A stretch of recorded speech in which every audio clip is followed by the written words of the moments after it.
here. Right, get down. Down. You're off me. Good lad. Hi, I'm Lee from louleigh.co.uk.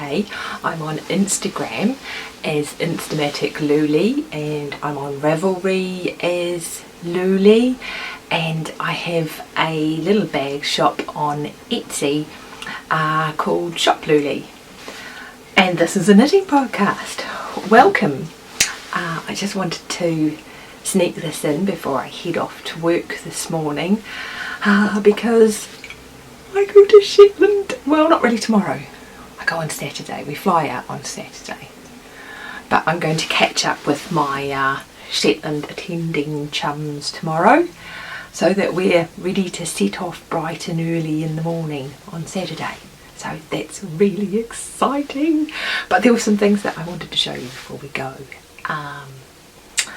And the other thing that has happened this week, I had one of my lovely knitting chums from London came up, and we were having a bit of an explore around the East Yorkshire coastline. So we live quite near Bridlington, and on our way up to Flamborough Head, we found the Flamborough Guernsey shop. Not Guernsey, Gainsey shop. Guernsey's the island way down there. Oh, the Yorkshiremen around here would probably shoot me for saying that, but we found the Gainsey shop, and it's only a little wee thing, but it has a lovely display of the traditional fishermen's jerseys along this piece of the coastline. And I know that a lot of the coast around England have their own traditional their traditional fishermen's jerseys, their Gainseys. Yeah, they sort of celebrate the ones along here a little bit more. And I was talking to the lady at the Gainsey shop at Flamborough, and she was saying that a lot of the fishermen still wear them around here because they are still the most practical garment to be out at sea in the weather in. And so they have the special yarn. The yarn is, I think it's sort of like a sport weight, and they knit it on 2.5mm needles, big long double pointed needles, so they knit it very tightly, and it still has some grease in it because the grease of course will repel water and whatnot. So these things stand up by themselves, and they have a specific pattern for each of, actually they're not really a specific pattern for each village. They have pattern elements that are included in the different Gainseys for each village. I should have taken some pictures and put them in here, but I didn't. Completely useless podcaster. But never mind. Anyway, so if you hadn't noticed, this is a knitting podcast, and I'm going to witter on about my knitting for a little while. I've got my coffee because it's first thing in the morning. I can't function without coffee. It's just anyway. So if you were here for number 7, you would have seen this hat that I've been knitting for quite some time using little grey sheep over-dyed Gotland, which is lovely. And I said that I was going to have it ready to go to Shetland, and I'm not. There's no way I'm going to finish this in time before I head off tomorrow. And it has turned me into a reasonably monogamous knitter, into a completely polygamous knitter.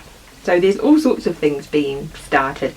I started this as the Woolly Wormhead Mystery Knit Along last year, and it's nearly time for the next one. And the pattern is Sephora. There we go. Those are the details.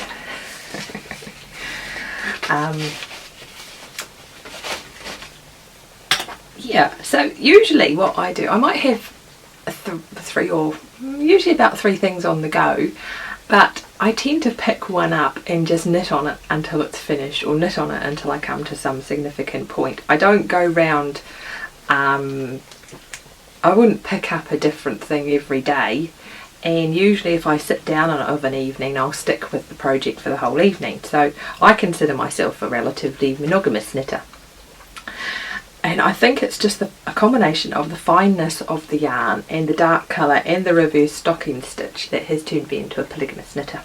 So I will do a row on that and then pick up something else and then go back and do another row.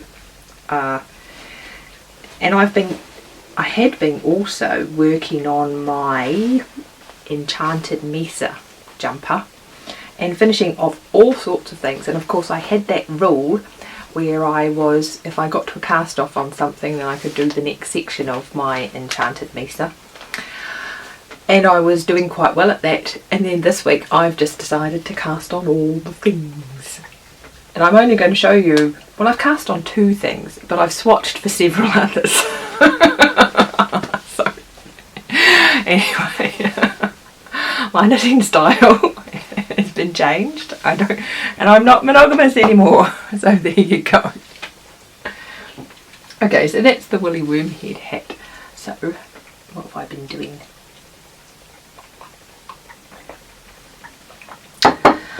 I decided to start another little polo jumper for my other niece, so that they would both have one. I'm going to send off the other one before the first niece grows out of it.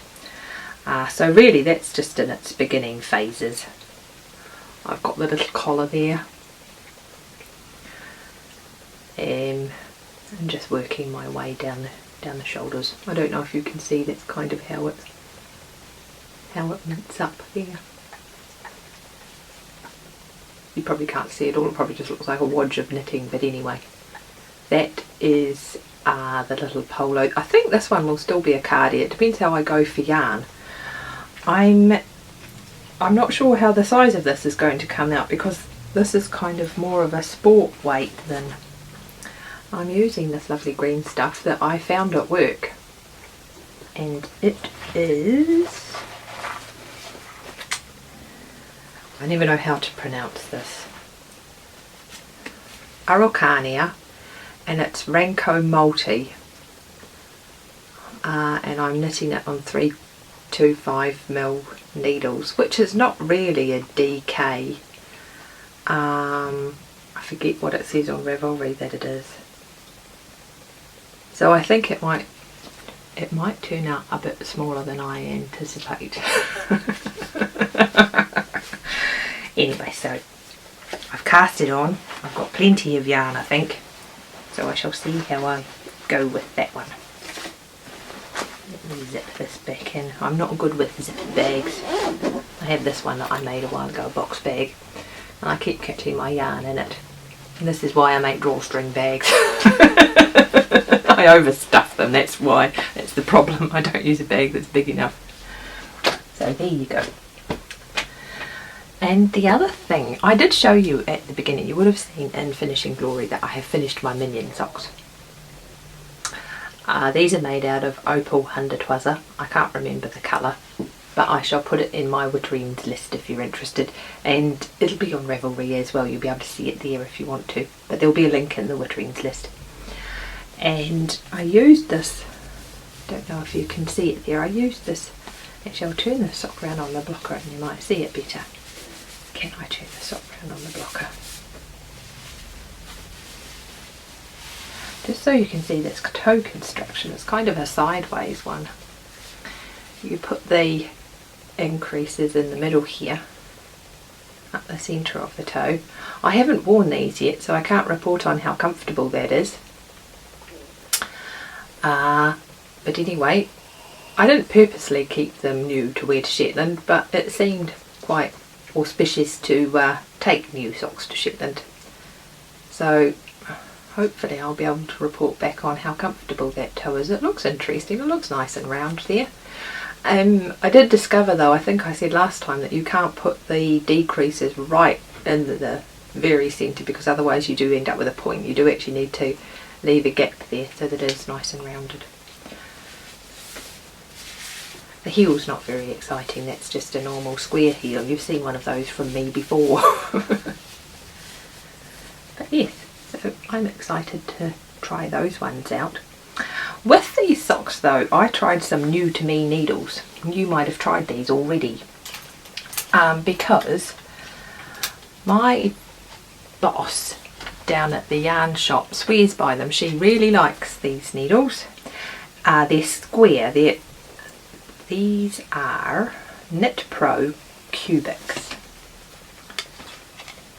So let's see if you could see those. Knit Pro cubics. And she really likes them, and I have some other square needles. I think they're made by a company called Collage that I really like, but they're metal, and so I thought I would try these ones out. And I started knitting the socks on them and hated them with a passion. I think I do prefer metal needles just because they're a bit faster. So it's probably a combination of that and the fact that the ends, I don't know if you can see it there, I'll try and get closer and then focus. The ends are really blunt, and so if you're picking up stitches or anything, or even just knitting along, yeah, not easy. Well, I didn't like, anyway, I really didn't like them. I do still like square needles, but just not these ones. But so while I was in Denmark, I changed over to the Knit Pro Symphonies. I've only got one of them here actually, but anyway, you've probably seen them before. They're not a new needle or anything. And I did finish the socks on these. They are better, they're not quite so blunt. Didn't like these either. They're just slow and not pointy enough for my liking. Yeah, not my favourite needles at all. So, but anyway, they were okay. So I to finish my socks on those. I can't report anything positive about that experience. Sorry. As I say though, my boss at the yarn shop really likes them, so different strokes for different folks, I suppose. I didn't do that bit where I say this is the sock segment, but you probably guessed that. Now, I think I'm still on the sock segment. However, I've cast on a pair of gloves, so I'm not sure if that really counts. It's still sock yarn and it's still for your extremities, so I'm still counting this as the sock segment. Right. Here we go. What have I got here to tell you all about this? Behold the yarn. This is Knitting Goddess, and we have a few skeins of this down at the shop, and I might have hidden this one at the back of the shelf. I was kind of, I've been wanting this for a while, and I was kind of hoping that someone would pick it up and buy it, because I have plenty of sock yarn. I really didn't need any more. But then it was raining one day and I was a bit sort of like, oh, I think the hairy man had just gone offshore and I thought I deserved it, so I brought it home. It is Knitting Goddess. There we go, there's the label. And it's her 75% superwash wool and 25% nylon. I think the colour is baby monkey, so there you go. I liked the oranges and browns in it. I'm not a big fan of pink, but there's another skein that is just orange and brown, and it just looks a bit boring, so the pink just gives it a little bit more of a pop. But every time I come to a pink bit, I'm sort of like, ooh, pink. But together I really do like it, so yeah. And I'm making a pair of gloves for myself to wear to the allotment. There we go. See that I've started them. I'm up to the thumb there. If I could spread them out a bit more so you can see. And I'm not sure how I feel about this pooling here. Across here. You might be able to see it on this side a bit better. There. Part of me doesn't care, and part of me wants to pull it back and try a slip stitch pattern or something, just to see if it doesn't look quite so obvious and blends in a bit better. I'm undecided on that one. So anyway, at present I'm just going forth boldly with those. Yeah. The pattern I'm using is called Knotty by Julia Mueller. Julia Mueller. I think that's how you say it. It's called Knotty, and it's this one. And it has that wonderful cabled knot on the hand. And because I'm using a heavily variegated yarn, I decided not to do the knot because I just thought it would get lost in the yarn. But I decided to use the pattern because it is a free one, and the gloves seem to fit really well when you see other people's finished versions. And the pattern is quite straightforward to follow. It's only a couple of sides, so I thought I would give that one a crack and see how I get on. I'd love to make up another pair with that knot on the back. It's really pretty. I don't know if you managed to see that there. Look, I don't know if this will improve things or not. Can you see the knot or not? Anyway, it's called Knotty. If you can't see the knot here, there'll be a link to Ravelry. So there you go. That's that pair. It's not really a pair yet, it's just one. I'm going to change it. I wanted a pair of Fliptop gloves. I had a pair of Fliptop gloves that I knitted in a wonderful Aran weight yarn. Actually, I'm going to go and get them. Stand by. Here we go. So these are the Urban Necessity gloves that I made last year with the Fliptop. I love this yarn. It was an Aran weight yarn from Posh Yarns. Look, they're all bobbly.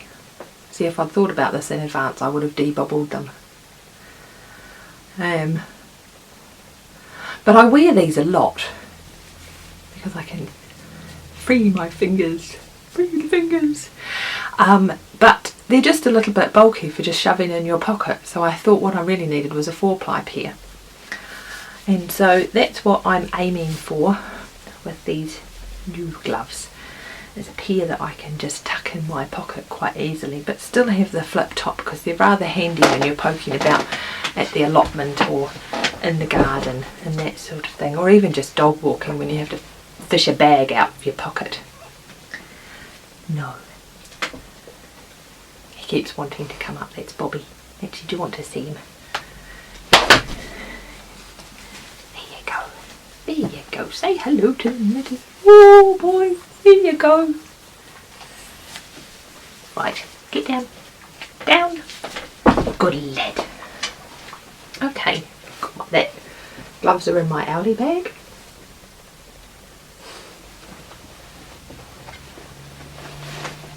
So, these are on Zings. These needles, these are the new ones from Knit Pro.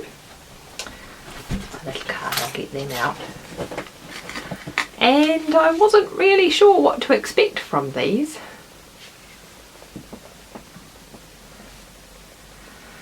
They are still quite blunt, and I'm not sure I'd want to knit toe-up socks with them because you're doing those fiddly little increases at the beginning.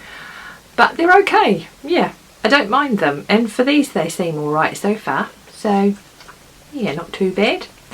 I might have bought myself a little set of these because they're pretty colours. But why not? So yeah, I'm quite enjoying those, and I know I am partly quite enjoying them because they are pretty colours. So but what I found though is I got them in a couple of different places. The first batch was really blunt, they were almost flat on the end, and then the next batch we've had come in were quite rounded. I'm not being overly impressed with the consistency from Knit Pro, so yeah. See, I'm just whinging about all the needles today, aren't I? There must be something I like. Right, So the last thing that I wanted to talk about before I skive off to Shetland were my dyeing experiments. I'll just have a swig of coffee. Keep the brain functioning. So I have had the microwave going again and the dye pot out. You saw this one last week. Whoops, I put a tag on it there. You saw that one it wasn't last week. You saw that one last time in number 7. And I also showed you the sock blank that I have been doing. I wasn't very happy with one end last time. And I have over dyed it with more of the purple. And so it is just darker in spots. I think it's improved because at least it's not quite so muddy, and some of the purple bits are a bit darker. But I think that would be quite interesting to knit up. So yes. So the yarns I used were landscape dyes that I got from Wing and Wool Works. Not the yarns, the dyes I used were landscape dyes that I got from Wing and Wool Works. And then I got the yarn and fibre from DT Craft and Design. So those are the dates. There you go. So this one was 75% superwash merino, 25% nylon, high twist sock. And then of course I've just showed you a sock blank, and I've forgotten what the content of that is. And then I had also done some fibre, 100 grams of Koridai fibre, just to use up the dye that I'd been using. And at the time of podcasting I thought I had felted that fibre. Well, I hadn't at all. It fluffed up really nicely and I couldn't help it, I had to spin it, and so it came out looking quite good. I'm really pleased with this. I think it's probably a heavy DK worsted, probably heading towards Arran maybe. So yeah, it's Koridai, New Zealand Koridai. And I think that would be really fun to knit up. I just did it as a 2-ply. Yeah. And I think there's about 114 metres, but I am notoriously bad for underestimating the amount of the yardage that I've got, and I don't really get how I do it. I don't get how I'm so terribly wrong, because I do it based on the length of my niddy noddy. So anyway, I think there's over 100 metres there, so that would be fun to make something out of. I really enjoyed that actually. So then I had my final dyeing experience, and I decided to make a self-striping sock yarn. You can tell from this podcast that my ball winding is a bit scruffy, so my gobstopper is not necessarily that tidy. I really like this. It was so much fun to do. I made the biggest hank known to man. I think it was about 8 metres long. It was a good thing the hairy man was offshore, because I'd taken over the whole of the downstairs with this great big skein of yarn that I was winding around 2 chairs. And I like the colour. It sort of reminds me of top stitching on denim jeans. So it's just this goldy colour and this sort of greyy bluey colour. But I think that's brilliant. I think that's ever so much fun. I want to start knitting with all of these at once, but anyway, I'm not going to. They're gifts, so I shall put that to one side. And finally, just to use up what I had left over, I dyed up this braid, and it is really similar to the first. Don't stretch it out, I can't fit it in there. It is really similar to the first braid that I did, except that I only had reds left over from the first go, and I did the same. I just wanted to exhaust all the colours that I had, so I got some more of the purple and the greys in here, and as I say, this is a gift, so I really want to get spinning. I just want to use all of these myself. I don't want to gift them at all. I would be so excited to spin that. So I hope the person I'm gifting it to is excited about that as well. But that was a really fun experience, and I can see myself actually dyeing a few more things. As I said last time, I did it in the microwave and it was just so easy. So I'm looking forward to using those. I want to see how colour fast they are, make sure my colours are stuck on properly.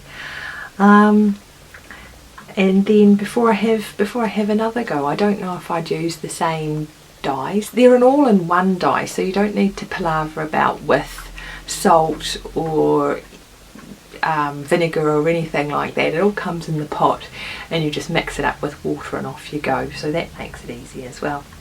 But as I say, I just want to make something out of one of these and see if my colours are stuck on well, and then have another go.